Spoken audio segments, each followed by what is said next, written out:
Bien, alors bonsoir tout le monde. On se retrouve pour parler de la paracha de Devarim. On commence un nouveau livre, le livre de Devarim, qui nous parle du testament de Moshe, les dernières paroles, les remontrances et les instructions avant de rentrer en Eretz Israël. Et Moshe nous rappelle des événements du désert. Et un des événements qui nous rappelle cette semaine, Avu lachem anashim chachamim unevoim viduim le shiftechem vasimem berashechem.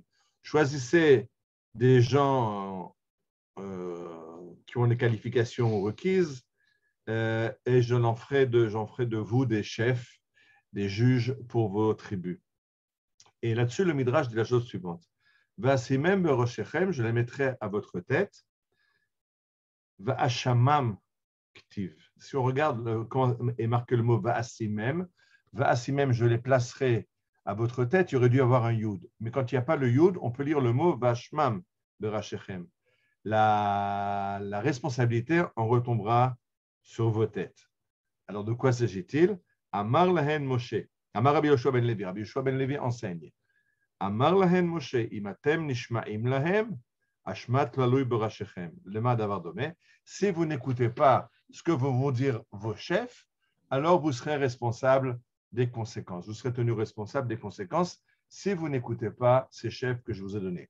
Le ma hadavar domé, à quoi cela ressemble-t-il? Et le Midrash nous donne une analogie, un mashal, le nachash hazeh. Il s'agit d'un serpent. Chez Amar Azanav la roche admatay atam italer batrila.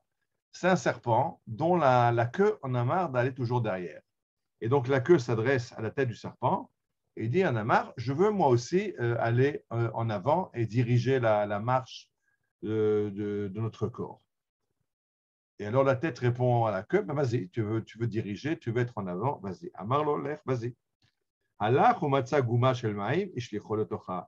Matza esh, ishlicho letocha. Matza kotzim, ishlicho letocha. Et alors commence un parcours un peu problématique pour le serpent parce qu'il y a un trou d'eau, alors il tombe dedans, et puis après il y a un incendie de broussailles et la queue se précipite dans l'incendie et emmène tout le serpent dans cet incendie. Et puis après, il y a des ronces et le serpent s'accroche aux ronces, s'arrache aux ronces. Megaramlo, qui lui a créé tous ces problèmes? Al-Shalach Harosh Acharazana, parce que la tête a décidé de suivre la queue du serpent. Dit le Midrash, conclusion de Rabbi Yoshua ben Levi, car kshaktanim nishmaim lagdolim, em gozrim lefnei hamakom vehu oseh. Ubeshah shagdolim me'alchim achaktanim noflim lachar penehem. Si c'est le peuple qui suit les chefs, alors les chefs interviennent pour le peuple et Dieu guide le peuple dans un droit chemin. Et si c'est les chefs qui suivent le peuple, alors ils se cassent la figure. Vous comprenez pourquoi j'ai choisi des trois enseignements du Rav Noam Perel sur la paracha celui-ci, puisqu'on est en pleine période d'élection, je rappelle. Et donc le Rav Noam Perel explique ce midrash qu'il n'y a pas plus grand manque de responsabilité qu'un chef qui se laisse conduire par le peuple. Quand un chef était nommé chef, il doit diriger. S'il ne dirige pas, on va vers toutes les catastrophes. Si le parent donne, si un père donne à son fils qui n'a pas le permis, qui n'a pas l'âge à conduire la voiture, on va vers l'accident. Si le pilote de l'avion donne à piloter, à atterrir un des passagers de l'avion, l'avion va atterrir, plutôt va s'écraser. Il y a des rôles dans le peuple, il y a des gens qui savent diriger, qui savent gérer, et c'est à eux de le faire. Quand ils ne le font pas, alors on va vers la catastrophe. Quand c'est la queue qui dirige la tête, alors on est sûr de tomber dans toutes les embûches. Il faut que ce soit la tête qui dirige le corps. Et pourquoi j'ai choisi ce texte-là? Parce qu'on a un très beau texte dans la Mishnah de Masechet Sota. La Masechet Sota qui nous donne des indices sur ce qui se passe au moment de la Géoula, au moment de la délivrance, nous dit la chose suivante.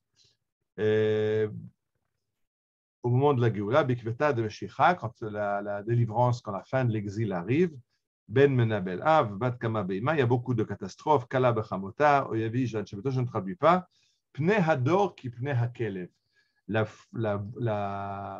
face de la génération est comme la face du chien. De quoi s'agit-il? Rabbi Itchele de Vologine, Rabbi Itzik de Vologine, expliquait qu'il ne s'agit pas de malédiction, il s'agit d'un état de fait qu'il faut comprendre pour comprendre dans quelle situation on se retrouve en fin d'exil. Et quand il Pnei Hador, qui Pnei Halkelef, Pnei Hador chez les rabbins, c'est en général un terme qui désigne les chefs de la génération. Et dit Rabbi Itchele de Vologine, au moment de la fin de l'exil, les chefs de la génération sont comme le chien. Et dit le Rav de Vologine, de quoi s'agit-il? Regardez un chien qui va dans la rue avec son maître. Le maître le tient en laisse et on a l'impression que le chien dirige le maître puisque c'est le chien qui va devant et le maître suit son chien. Mais quand on arrive à un carrefour, le chien s'arrête et regarde en arrière son maître pour lui demander par où on continue. Alors, dit le Rav Itchele de Vologine, c'est de ça qu'il s'agit. Quand Pnei Hador, quand les chefs de génération sont comme le chien qui dirigent, qui semblent diriger le maître, mais en fait, dès qu'il arrive à un carrefour, ils regardent en arrière pour demander. Quand les chefs de génération qui devraient diriger la génération, dès qu'ils arrivent à une décision compliquée, ils vont faire un sondage pour voir ce que le peuple demande, on est sûr d'aller à la catastrophe, parce que le peuple n'a pas en main toutes les données qu'ont les chefs. On n'a pas été briefé par les services de sécurité, on n'a pas été briefé par les chefs par le ministre des Affaires étrangères qui connaît nos relations avec les autres pays. Et donc, quand c'est le peuple qui prend des décisions, en général, il prend des décisions ratées qui vont amener une catastrophe. Le chef qui a en main toutes les données, en tout cas le maximum de données, c'est à lui de prendre des décisions. Et quand on arrive à une situation où c'est le chef regarde en arrière pour voir ce que le peuple demande, dit Sarah habituellement, c'est ça, le chef qui, au lieu de gérer, fait des sondages d'opinion, qu'est-ce qui est populaire, et on va faire une politique qui est populaire, qui va amener des voix aux prochaines élections. Ça est sûr qu'on est à la catastrophe. On a besoin de gens qui dirigent.